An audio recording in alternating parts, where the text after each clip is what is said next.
Recently, our second graders presented their annual program with a little French flair. Here's a part of that presentation.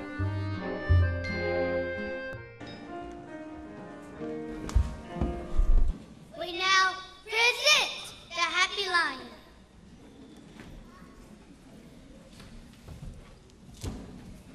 There was once a very happy lion.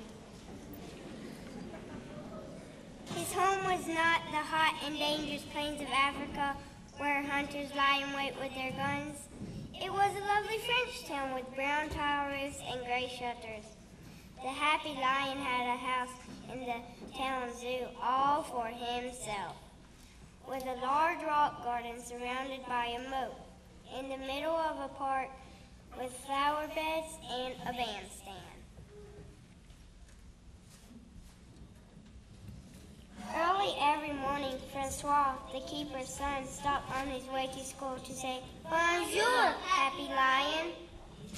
Afternoons, Monsieur Dupont, the schoolmaster, stopped on his way home to say, "Bonjour, Happy Lion." Evenings, Madame Pinson, who knitted all day on the bench by the bandstand, never left without saying, "Au revoir, Happy Lion."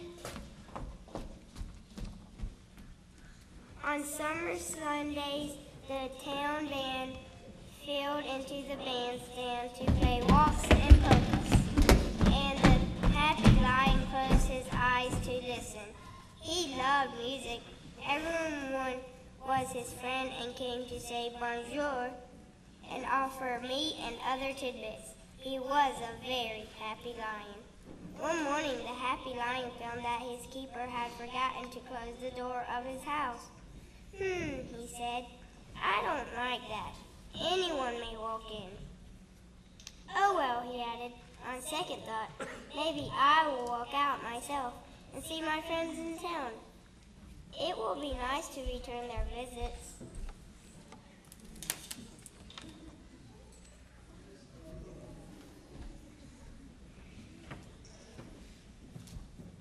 So the happy lion walked out into the park and said, "Bonjour, my friends," to the busy sparrows.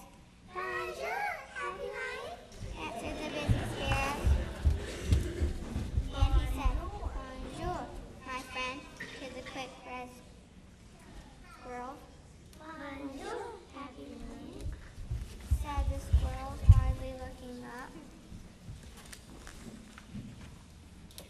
Then the happy lion went to the cobblestone street where he met Monsieur Dupont, just around the corner. "Bonjour," he said, nodding his polite lion way. "Ah!"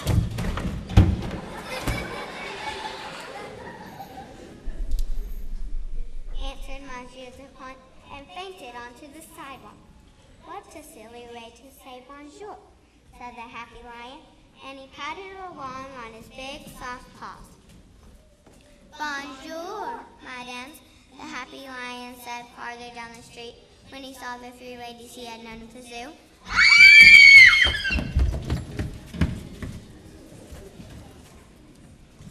cried the three ladies, and ran away as if an ogre were after them. "I can't think," said the happy lion.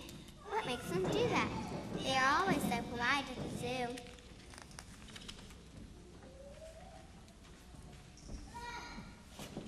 "Bonjour, madame," the happy lion nodded again when he caught up with Madame Pinson near the grocery store.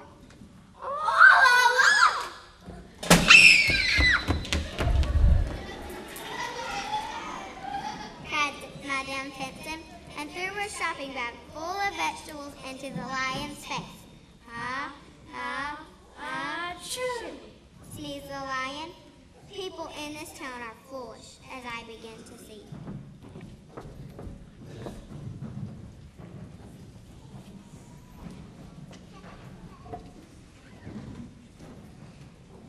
Now the lion began to hear the joyous sounds of a military march. He turned the next corner, and there was the town band marching down the street. Between behind the people. Rat-a-tat-tat-tum, rat-a-tat-tat, boom, boom. Before the lion can even nod and say bonjour, the music became screaming out, "What a hubba!"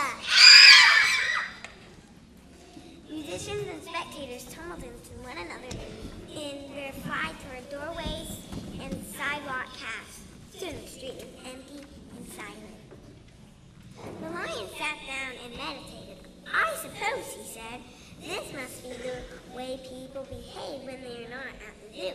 Then he got up and went on with his stroll in a search of a friend who would not faint or scream or run away. But the only people he saw were pointing at him excitedly from the highest windows and balconies.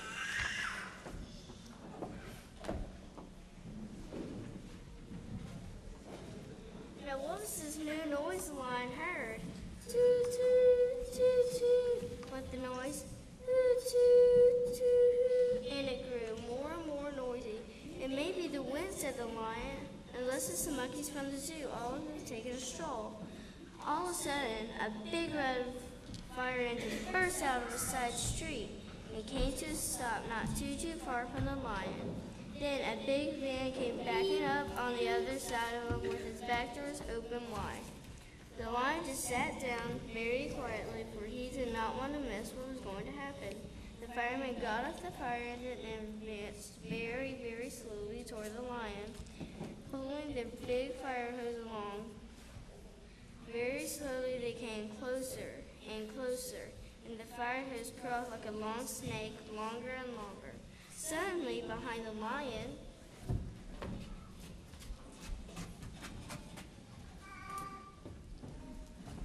a little voice cried, "Bonjour, happy lion." It was Francois, the keeper's son, on his way home from school. He had seen the lion and had come running to him. The happy lion was so very happy to meet a friend who did not run and who said bonjour that he forgot all about the firemen. And he never found out what they were going to do, because Francois put his hand on the lion's great mane, and said, "Let's walk back to the park together." Yes, let's, for the happy lion. So Francois and the happy lion walked back to the zoo. The firemen followed behind in the fire engine, and the people on the balconies and in the high windows shouted at last, "Bonjour, happy lion!"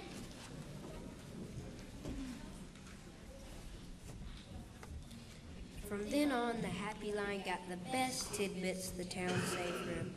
But if you opened his door, he would not wish to go out visiting again. He was happier to sit in his rock garden, while on the other side of the moat, Monsieur Dupont, Madame Pinson, and all his old friends came again, like polite and sensible people, to say, "Bonjour, happy lion!" But he was happiest when he saw Francois walk through the park every afternoon on his way home from school. Then he swished his tail for joy, for Francois remained always his dearest friend.